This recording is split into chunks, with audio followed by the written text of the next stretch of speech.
songs that told our stories, the music that made us fall in love. This 2026, relive the golden era of OPM with the maestro himself, Ray Valera.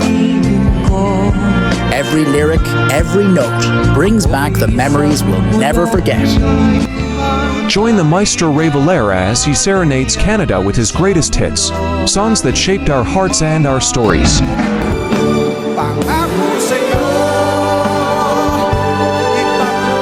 Pangako sa'yo, ipaglalaban ko. Yo! Hello po, mga kababayan. Si Ray Valera po ako. At kaya ko po kinakatayan kasi pang Valentine's, February 13, 2026. Diyan po sa St. Basil, sa Northwest Edmonton. Magkita-kita tayo ha, kung meron naman kayong time. Ha? At magkantahan tayo doon, magkamustahan. Well, enjoy sa buhay kahit paano, no? At wala na, yun lang. Love you guys. Kahit maputi o wala na ang buko. Love you. Kahit maputi ng buhok ko.